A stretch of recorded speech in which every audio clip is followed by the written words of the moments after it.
What is up, everybody? Today we're going to be talking about soil blocks, how to make them, and the best seed starting mixture. Let's get into it.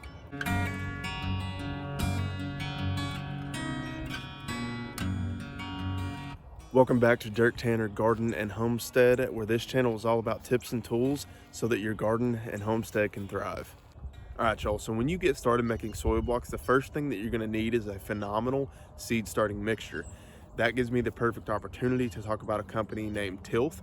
Now, I'm not sponsored by them one bit and not affiliated with them in any way, actually, but they sent me a free sample of their product. Now, this is their sprout mixture. And the thing that I love about Tilth is they're focused on creating biologically and minerally diverse seed starting mixture. And so I highly recommend this product if you're wanting to get phenomenal starts. And so now we're gonna talk about how to make soil blocks. All right, so here are the items that you're gonna need to start soil blocks. First off, you're gonna need the soil blocker. Now this is the mini where you can create 5 soil blocks. I'll put the link below to all these things. You're also gonna need some type of tray. Now this is a Bootstrap Farmer microgreen tray, and they work really good for soil blocks. You're also gonna need some type of pan, that way you can put the soil in it and you can make your soil blocks easily. The last thing you're gonna need is a bucket of water. That way you can wash off your soil blocker after each round. Now I've just poured some of that Tilth into this pan and I've added some water, and I'm gonna actually mix it with this because it's cold out and my hands will be frozen. But you're wanting that soil to really soak up that water. And one thing I love about Tilth is a lot of companies put tons of perlite in their seed starting mixture because it's cheap and it really makes it go a long way. It's just a filler in my opinion. And so what I love about Tilth is they don't have huge chunks of it. It's really small chunks. That's gonna really help those soil blocks hold together. And so if you are using a different soil type, I would suggest screening it through something to remove some of the perlite. All right, y'all, so here I am, and I've got my soil nice and moist. Now remember, the perfect way to test it is if you can grab it and squeeze it out. I'll actually do it. You see how there's some drops coming right there? That's about the moisture, that content that you want in the soil. So what you're gonna do is you're gonna grab your blocker, and I'm just gonna start pressing down and filling those sections up in that soil blocker.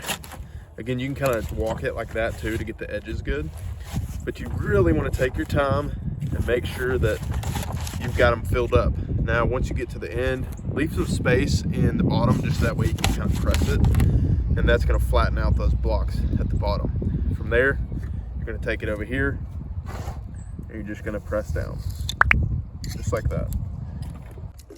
After that, you're going to rinse it in your bucket. You're going to come back and do the same thing.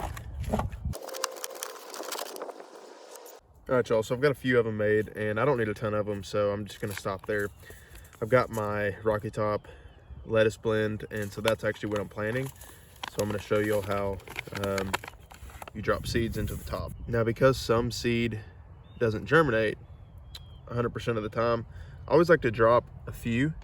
All you're doing is dropping in the top divot that the soil blocker made for you. And again, I'm dropping 2 to 3 seeds in each one. That way I can get really good germination. All right, now that you've got the seeds in those, I'm actually gonna take some dry soil, just like this, and I'm just gonna kind of sprinkle it over top of those holes, because you want to make sure that they're covered up. Those seeds are covered up well. You can also use a fine grade vermiculite, but I don't have that on hand, so I'm doing it this way, and this is the way I've always tended to do it.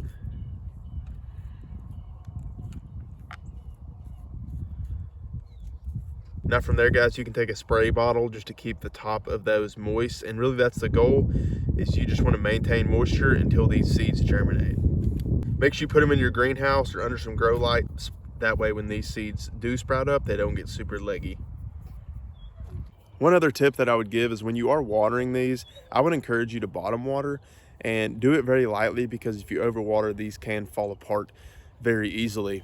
I'll put the link to all these things down below, the soil blocker, the microgreen tray, as well as some of that Rocky Top lettuce blend.